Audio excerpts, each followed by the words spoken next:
rapaziada, aqui é o Sem Massagem, mais um papo sério. A gente vai apresentar hoje de política no futebol e como ela influencia. Eu sou o Diogo Moraes. Eu sou o Rafael Moraria. E eu sou Júlia Cabreira. E nós somos o Sem Massagem! E é isso, bora pro assunto.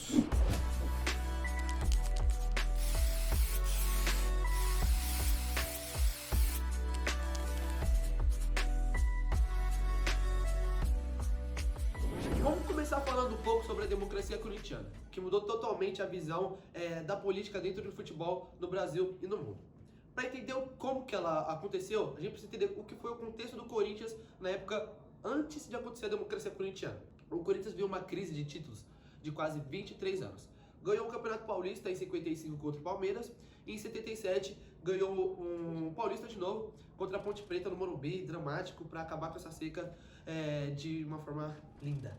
Mas é isso, o que aconteceu? O presidente extremamente marcante para o Corinthians, um dos maiores da história, que foi o Vicente Matheus, deixou o cargo no começo dos anos 80. E quem veio tomar o cargo foi Waldemar Pires. A mudança se iniciou quando ele contratou Adilson Monteiro, que era um sociólogo, para ser o diretor de futebol do clube. Adilson Monteiro não entendia nada de futebol, mas entendia muito sobre as pessoas, sobre sociologias. Era um cara de mente muito aberta e ele queria mudar a forma de como as pessoas viam o futebol na época. Porque o futebol era visto como algo muito patriarcal, onde jogadores não tinham nenhuma importância dentro do clube. Eles só serviam para jogar bola e ganhar o salário deles. Eles não tinham importância em decisões dentro do clube. E foi aí que ele se juntou a Sócrates, Vladimir e o Casagrande, que eram três jogadores que também pensavam igual o Adilson Monteiro. E aí eles criaram o que nós chamamos de democracia corintiana. Mas aí o nome não está envolvido ainda, ela vai contar um pouquinho mais pra frente como que o nome veio a chegar no time. O que aconteceu? Eles decidiram que tudo no clube ia ser votado. E todos os votos tinham o mesmo peso. Desde o roupeiro, o massagista, o presidente ou o Sócrates. Então era algo muito importante para todo mundo participar do que ia acontecer no clube, todo mundo entender o que estava acontecendo no Corinthians na época. Uma das votações mais marcantes e engraçadas que aconteceu foi quando numa excursão pro Japão, o Casagrande estava de lovezinho com alguém aqui no Brasil e foi pro Japão e ficou com saudades. Bateu saudades da gata e ele queria voltar antes da viagem acabar. Mas ele não podia decidir sozinho. Todos os membros do clube foram decidir e ele não pôde voltar pra ver a gata dele. Então, cortado. O casal foi cortado. Então eu vou explicar um pouco como que se deu, né, esse nome, esse título, a democracia corintiana. Então o Brasil vivia uma ditadura militar e aí na época o Corinthians ele foi chamado para participar de uma palestra e nessa palestra os principais jogadores ali do time, eles iriam falar um pouco sobre esse movimento. E aí tinha um jornalista, o Juca Kfouri, que ele falou que se eles continuassem com esse movimento, ele se tornaria uma democracia corintiana. E a partir dessa fala, o Washington Oliveto, ele que participava do marketing do Corinthians, ele estava à frente do marketing, ele adotou essa expressão para, né, denominar as ações corintianas e aí ficou a conhecida como democracia corintiana. Então, o Washington Oliveto, ele foi um dos principais divulgadores, né, desse movimento, tanto que a ideia dele, surgiu dele a ideia de utilizar a palavra protesto nas camisetas do Corinthians e também de levar cartazes e bandeiras para os jogos pedindo por democracia. A democracia corintiana, então, ela foi um dos principais movimentos que propagaram as diretas já na época do regime militar, então foi um movimento muito importante. E aí, a partir disso, também foi uma revolução no futebol, porque eles viam o futebol totalmente como esporte, sem cunho político, sem posicionamento nenhum. E a partir disso, outros times começaram a se inspirar e começaram a se posicionar a respeito dessas questões. Exatamente, como ela falou, o Washington Oliveto foi um dos maiores nomes da publicidade e propaganda no Brasil. E ele foi extremamente importante para que o Corinthians usasse a marca democracia corintiana, né? Usar isso como uma marca. Uma curiosidade bem legal é que eles usavam atrás da camisa escrito democracia corintiana. O democracia era escrito em preto e o corintiano era uma forminha estilizada em vermelho. E a Coca-Cola, como antigamente e hoje, era muito famosa, ainda mais na época. E ele então usou esse C de corintiano para trazer as pessoas para ele, tipo, remetendo a Coca-Cola, só que trazendo outro significado a isso. É genial. Tá? Genial. Marketing puro. Bom, agora eu vou falar um pouco sobre as ditaduras, o fascismo e o nazismo no futebol. Bom, primeiramente ali, uma que teve muita influência, que foi na Copa de 34 e 38, foi da Itália, que era na época da ditadura do Mussolini. Então, os jogadores que estavam jogando a Copa eram meio que forçados a ganhar, ou era vencer ou era morrer. Então era meio que um incentivo que eles ganhavam. Uma pequena pressão, né? Uma pequenininha pressão pouca só. coisa. Só pra pouca coisa. Então, nessas duas Copas, na de 34 teve muito erro de arbitragem pra Itália, né, ajudando eles. E na de 38, se eu não me engano, eles ganharam, né? 38, Ganharam também. foi da Itália e foi ou é vencer ou é morrer, senão é bala em vocês. Bom, ali, um pouquinho perto ali, na Alemanha nazista, teve o caso da Áustria, que teve que ser anexada ao território da Alemanha nazista. E com isso teve alguns jogadores da Áustria que se recusaram a jogar no time da Alemanha, né? Então, com isso, teve uma morte de um jogador. O jogador e a esposa dele, eles morreram num hotel envenenados. E esse era um dos jogadores que estava colocando o seu nome a público, falando: eu não vou jogar porque tal, não apoio isso, que é Matheus Sindelar. É alguma coisa assim, qualquer coisa se eu errei, o editor vai colocar aqui na tela. E aí, é isso, eles morreram de uma forma misteriosa, né? Depois do jogador se recusar. E isso foi um dos casos que teve de morte mesmo nessas ditaduras. Também um dos maiores times do mundo, né, Real Madrid, quando teve a ditadura na Espanha, foi um dos principais times que a ditadura apoiava, né?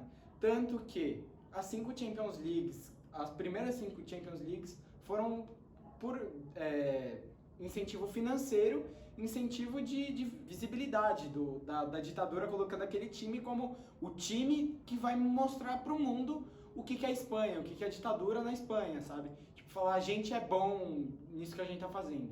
E daí o Real Madrid foi um desses times que foi muito badalado naquela época, com o Di Stefano e tal, que sendo um dos maiores jogadores do clube ali naquela época, essa época da ditadura. Aconteceu também, rapidinho falar aqui, que o Brasil e a Argentina, em época de Copa, inclusive na Copa de 70 do Brasil, onde estava tendo ditadura aqui no Brasil, a ditadura usava a seleção brasileira como propaganda da ditadura. Mesmo os jogadores não concordando, algo do tipo, eles usavam a ditadura como forma de propaganda, então eles se apropriavam da seleção para o bem deles. Aconteceu na Argentina quando foi campeão com o Maradona também, eles também estavam passando por uma ditadura, então é maluquice. E também essas teve a coisas. questão com a Inglaterra, né? Foi na mesma Copa que a Isso, Inglaterra e a Argentina eram meio tretadas e teve... Foi a final? Foi semifinal, eu acho. Semifinal da Copa, que daí a Argentina ganhou, então colocou um fogo a mais nessa disputa, que assim, querendo ou não, é uma disputa mais política, porque de futebol, Itália e Argentina quase nunca se enfrentam, né? Não, exatamente, foi um jogo muito tenso, né? Eu tava vendo um documentário esses dias que mostrava que um pouco antes, alguns anos antes desse jogo entre Inglaterra e Argentina, houve uma guerra entre os dois, né? E a Inglaterra, óbvio, com poder militar maior, matou muitos soldados argentinos, então, além do peso de querer ir pra final de uma Copa, eles queriam derrubar os ingleses no futebol. Então aí a Argentina teve um gostinho a mais na vitória deles. Que é um lugar que eles conseguiam, né? Porque a Argentina Exatamente. de 70 era absurdo mesmo. Mesmo com a mão de Deus, que na final, né? Mas só que ali era onde eles conseguiam expressar o ódio deles pela Inglaterra. E aí um fato assim importante, que além do time, as torcidas elas têm um papel muito importante em manifestações políticas, que pode ser tanto contra ou a favor, né, do que o time ali acredita. E aí um exemplo é a Gaviões da Fiel, a maior torcida organizada do Brasil. Eles são muito conhecidos por se posicionarem a respeito de questões políticas. E aí o que aconteceu, um acontecimento bem marcante, foi que o Corinthians se juntou com o Palmeiras e o São Paulo, então acabou a rivalidade ali naquele momento. Eles foram para a Avenida Paulista protestar contra o atual governo do Brasil. E aí isso mostra que eles deixaram a rivalidade de lado para um bem maior, né? Eles se uniram para um bem-estar, que era ali o momento que eles estavam protestando contra uma coisa que era insatisfação, né, da sociedade a respeito do atual governo do Brasil. Os times se juntaram em prol de uma coisa que todos ali defendiam, né? Exatamente. E isso também aconteceu na Colômbia, quando times rivais também foram às ruas protestar contra o atual governo deles. Agora a gente vai falar um pouquinho sobre algumas torcidas, digamos, duvidosas, Meio problemáticas, contrário. né? Vamos falar a verdade, meio problemática. Vamos começar falando sobre o Beitar Jerusalém, que é um clube israelense que veio contratar seu primeiro jogador muçulmano apenas em 2015. Pequeno detalhe que o clube foi fundado em 1936. Então olha o tempo quase um século, né? Então, olha o tempo que eles ficaram sem contratar um jogador muçulmano. E a torcida compactava extremamente com isso que o clube fazia. Quando um outro jogador muçulmano veio a fazer um gol pelo clube, ao invés da torcida cantar, apoiar, comemorar, eles foram saindo do estádio. A torcida foi deixando o estádio pelo simples fato de jogador muçulmano fazer um gol pelo clube. A torcida desse clube é declaradamente racista, né? Ainda mais com o povo muçulmano. Eles têm gritos de torcidas que dizem: a nossa torcida é a mais racista. Então, Racista e preconceituoso. é um absurdo isso que eles fazem, porque é declarado, é uma coisa que eles falam: a gente é racista.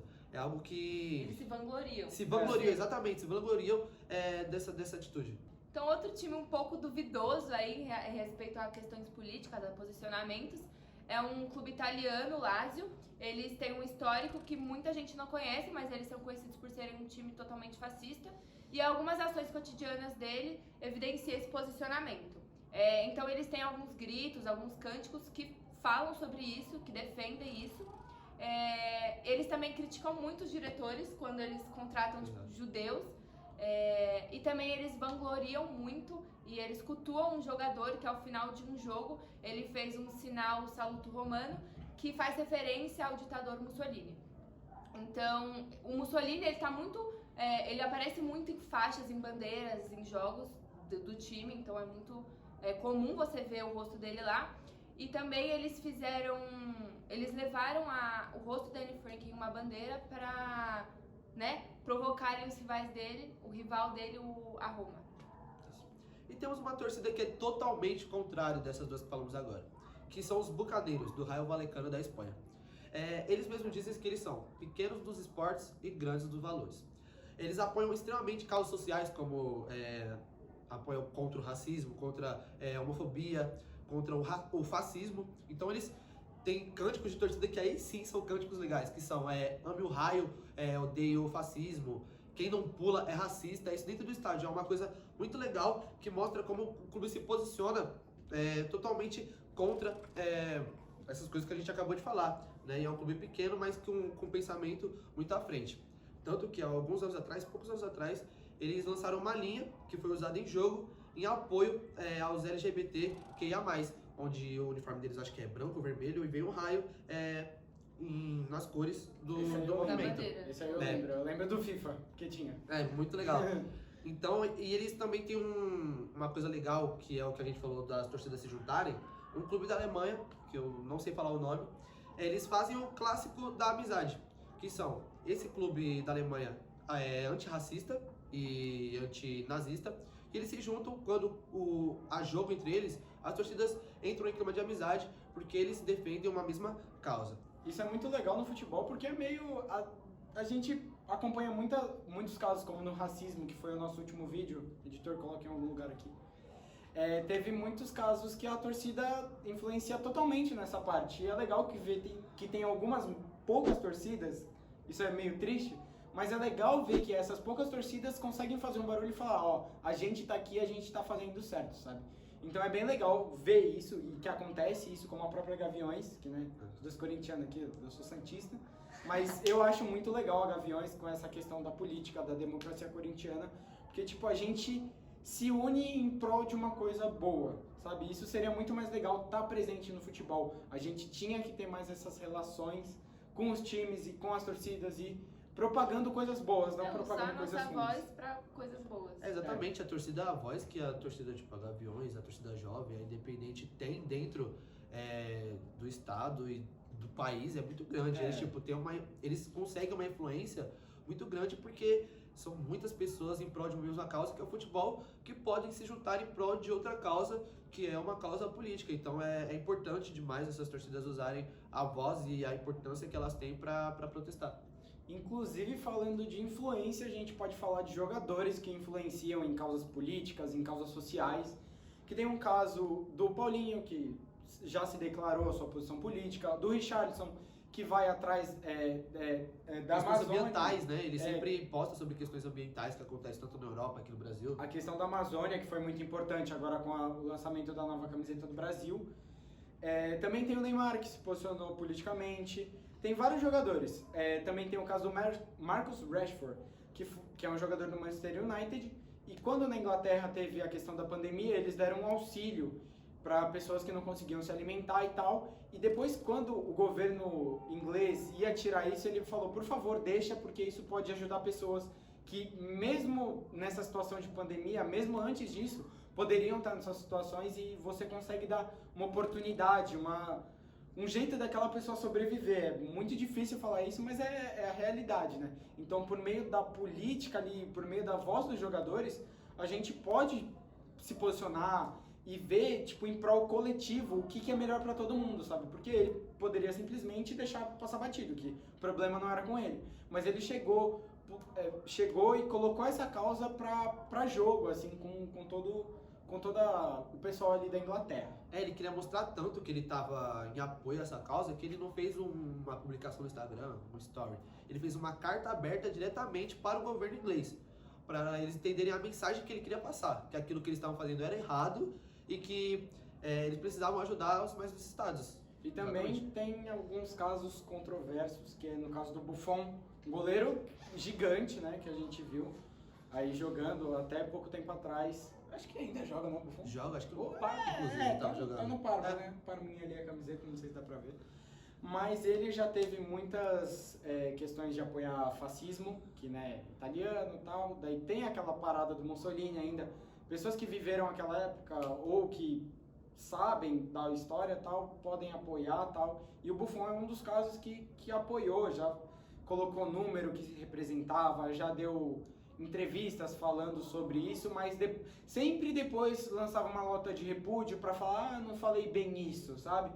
Mas se quiser, tem um vídeo completo no Peleja, que é um canal muito bom, que fala sobre história e tal, no futebol. Então, lá que eu inclusive vi esse vídeo do Buffon. Então é muito legal e tipo... E é triste ver o Buffon, que é um goleiro que, pô, eu gostava demais, e tipo, vendo ele apoiando fascismo, sabe? E os jogadores, mais que as torcidas, possuem uma influência muito grande do que eles falam. Então o posicionamento deles é extremamente importante, porque principalmente crianças e jovens se inspiram muito no que eles falam e no que eles fazem, tanto numa comemoração, tanto no que ele vai falar politicamente. Então é importante os jogadores terem essa consciência de se posicionar e não se posicionar como uma pessoa apoiadora do fascismo, porque isso pode fazer moldar, não diria mudar, mas pode influenciar algumas pessoas com a cabeça. Influencia o pensamento eu acho que da pessoa. E é importante eles, né? Qualquer pensamento político é muito difícil você expressar sendo uma figura pública, principalmente jogador de futebol, porque você pode influenciar o voto de muita pessoa. Teve o caso do Neymar, teve o caso do Paulinho, do Bayer Leverkusen. Então tem muito essa questão de você tem que tomar cuidado, porque você tem que saber o poder que você tem na sua mão, sabe? Exato. Tipo, que nem a gente passou muito tempo com a nossa amarelinha, a nossa camiseta do Brasil, sendo usada pra política. E esse ano a Nike fez toda uma campanha pra falar que isso aqui é símbolo nosso, é símbolo da nossa seleção, é símbolo da nossa paixão pelo futebol, e não um símbolo político. É símbolo de todo o povo brasileiro, não só de um determinado grupo político. Todo o povo brasileiro é isso aqui. O atual governo, ele se apropriou, né? O atual governo e os apoiadores se apropriaram da bandeira brasileira, da camisa brasileira, para propagar, né, política, e isso não tem cabimento. Muito, é nossa sabe? bandeira, é nossa história. É nossa amarelinha, a gente sempre usou ela, sempre foi a camiseta que chegou ali, todo mundo olha e fala, mano, é a amarelinha, tá Mais ligado? pesada É a mais do mundo. pesada que tem, só nós tem 5. Só. E tipo, as pessoas usaram isso como um símbolo político. Isso não tinha que ser um símbolo político, porque isso é a camiseta que todo mundo quer comprar no ano de Copa. E daí todo mundo levava para outro lado, falando, que você é tal, que você é tal. Então é uma questão muito difícil. A gente tem que ver muito essa questão de política, a gente tem que entender como isso acontece no futebol, como isso pode influenciar em tudo que a gente está vivendo. A política dá pitaco em tudo. Tudo, não tem como fugir, não vou discutir política. De Até alguma o futebol, forma, até você o vai. futebol tem Exato. político, total. Então a gente tem que saber o que a gente está fazendo, a gente tem que votar consciente, a gente tem que ir com as nossas ideias. Se você tem uma ideia, você apoia aquela ideia, tá bom. Respeita a do outro também, se a outra pessoa... Pesquisa e busca se informar. Busca se informar do que é a ideia do outro também. Não vai só olhando a sua, achando que a sua é a certa, a sua é superior e tal. Busca conhecer, falar com aquela pessoa e falar, por que você apoia isso? Sabe, porque a gente tá tendo muita briga política, muita briga por causa da camiseta, por exemplo, que todo mundo vê com essa imagem de política.